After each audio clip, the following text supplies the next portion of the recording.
ইতিমধ্যে সবাই জেনে গেছে যে বসিরহাটে পাশেই টাকিতে, যেখানে গতকাল মধ্যরাত্রি থেকে আমাদের সম্মানীয় রাজ্য সভাপতি তথা মাননীয় সাংসদ ডক্টর সুকান্ত মজুমদার ছিলেন এবং তার আজকে সন্দেশখালি যাওয়ার একটা পরিকল্পনা ছিল।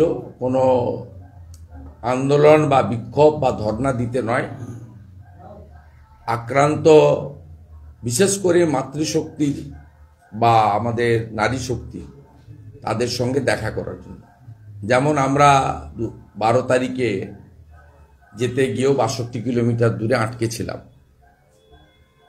তা যেখানে পুলিশ সকাল থেকেই আমাদের মাননীয় রাজ্য সভাপতির যে আবাস হোটেল ছিল তাকে ঘিরে রেখেছিল, এটা গণতন্ত্রের পক্ষে অত্যন্ত বিপজ্জনক।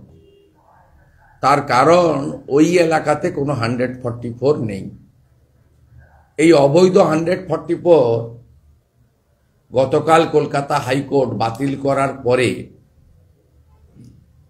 খুব কায়দা করে কার্যত আমি এই নোটিফিকেশনের আগেই মাননীয় আইনজীবী ভাতৃপ্রতিম কৌস্তব বাগচির বাড়ি থেকেই কাল বলেছিলাম যে বসিরহাট এসডি অফিস থেকে আমাদের অনেক মেরুদণ্ড শক্ত রাখা কর্মচারী আধিকারিকরা আমাদের জানাচ্ছিলেন যে আবার রাতে 144 করা হচ্ছে মূলত বিজেপিকে আটকানোর জন্য। বিজেপি নেতাদের, সাংসদদের, বিরোধী দলনেতাকে, রাজ্য সভাপতিকে, বিধায়ককে বিজেপিকে আটকাতে হবে। আটকালে লাভটা এটাই হবে যে স্বতঃস্ফূর্ত গণ আন্দোলন হয়েছে এটাকে দমন করা যাবে।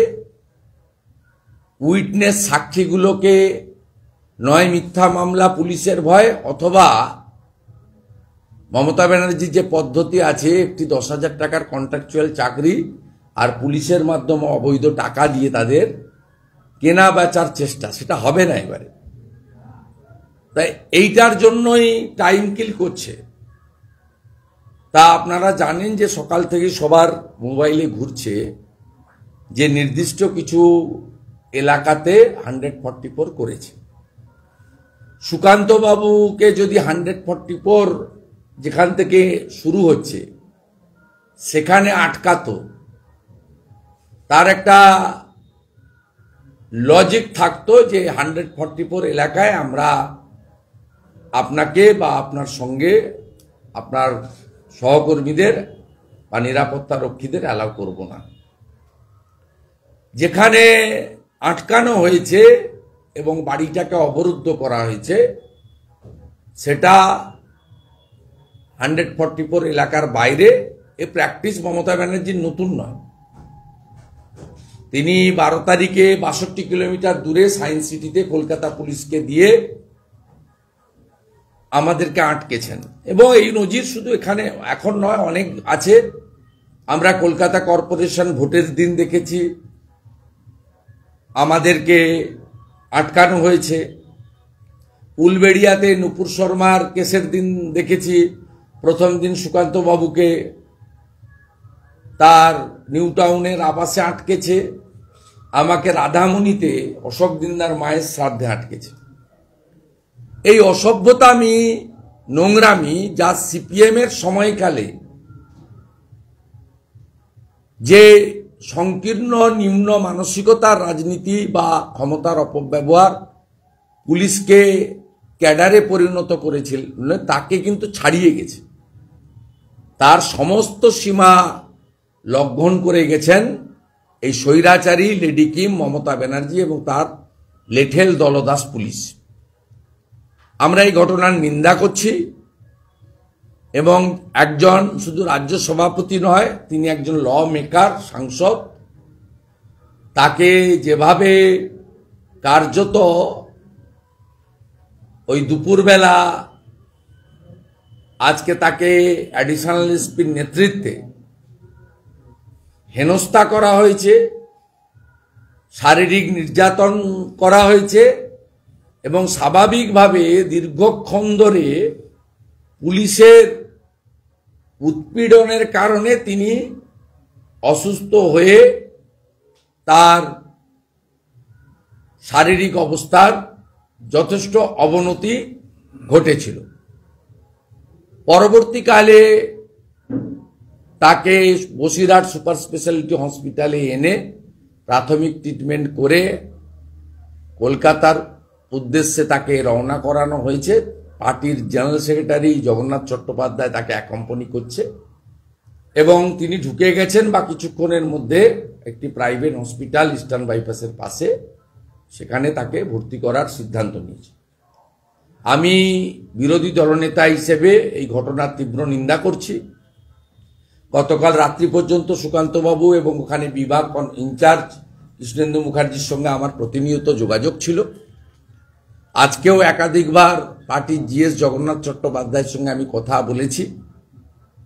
এই ঘটনার নিন্দা করা এবং বহু জায়গা থেকে শুধু বিজেপি কর্মী সমর্থকরা নয়, সাধারণ মানুষ বলছেন বন্ধ রাখুন।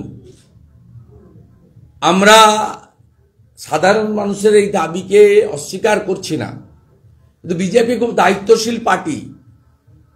মমতা ব্যানার্জির মতো কোথায় কোথায় অবরোধ আমরা করি না, আমরাও বিক্ষোভ দেখাই, মিছিল করি, কালো ব্যাচ পরি, ডেমনস্ট্রেশন করি, অল্প সময়ের জন্য রোড ব্লকও হয়তো কোথাও কোথাও হয়ে যায় বিক্ষোভে, কিন্তু আমরা কখনোই সাধারণ মানুষকে বিপর্যস্ত করতে চাই না। বিধানসভায় গিয়ে মমতা ব্যানার্জি যেভাবে নিজে দাঁড়িয়ে থেকে চেয়ার টেবিল আসবাবপত্র ভেঙেছিলেন, আমার সঙ্গে বা বিজেপি বিধায়কদের সঙ্গে গত 3 বছর হতে যায়, 3 মাস বাকি এই সরকারের, 36 মাস হয়ে যাবে, মানে টাইম শেষ। এই সময়কালে যা যা করেছেন আমাদের সঙ্গে, আমরাও চাইলে বিধানসভাতে মমতা ব্যানার্জির দেখানো পথে ভাঙচুর করতে পারতাম। সে ক্ষমতা, সে শক্তি, সে মানসিকতা, সে মানে আমাদের বলা যায় আমাদের সে শক্তি আছে, কিন্তু আমাদের মানসিকতা নেই। আমরা বিজেপি করি। বিজেপি এই ধরনের বাস ভাঙো, গাড়ি জ্বালাও, রাস্তা ভেঙে দাও, কেটে দাও, সরকারি সম্পত্তি ভাঙচুর করো, পুলিশকে মারো, এ কাজ আমরা করি না। আমাদের আন্দোলন থামবে না। আমরা ইতিমধ্যে গতকাল বসিরহাটে জেলা এসপি অফিস বিক্ষোভে যেভাবে হাজার হাজার পুলিশ এনে সঙ্গে তৃণমূলের ক্যাডার রেখে আক্রমণ করা হয়েছে, প্রায় 30 জনের বেশি ইনজোর্ড, 20 জন এখনো হসপিটালে, 9 জনকে গ্রেপ্তার করা হয়েছে জামিনযোগ্য ধারা দিয়ে। আমরা গতকালই ঘোষণা করেছি আগামীকাল কলকাতাতে 2টি ডিসি অফিসে, সাউথ এবং নর্থ, অন্যান্য জায়গায় কমিশনারেট এবং জেলার এসপি অফিসে বেলা 2টোর সময় একযোগে ভারতীয় জনতা পার্টি কর্মীরা বিক্ষোভের ডাক দিয়েছে।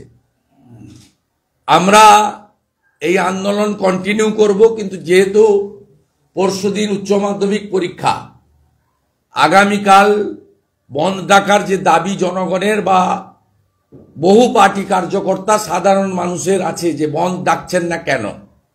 মমতা ব্যানার্জি তো 11-র আগে 6, 7, 8 এমন কোনো সপ্তাহ নেই বন্ধ রাখেননি।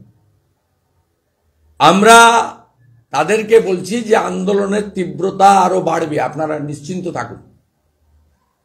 ভারতীয় জনতা পার্টি এর শেষ দেখে ছাড়বে। এবং একটা সময় যেমন আওয়াজ উঠেছিল, ভুলতে পারি নিজের নাম, ভুলবো না কোন নন্দীগ্রাম, এখন আওয়াজ উঠেছে সন্দেশখালি, মমতার চেয়ার করবে খালি। আমাদের ভিডিও ভালো লাগলে লাইক এবং শেয়ার করুন। কমেন্ট সেকশনে গিয়ে জানান আপনাদের মতামত। আরও ভিডিও পেতে আমাদের চ্যানেল সাবস্ক্রাইব করুন এবং প্রতি মুহূর্তে খবরের আপডেট পেতে প্রেস করুন বেল আইকন।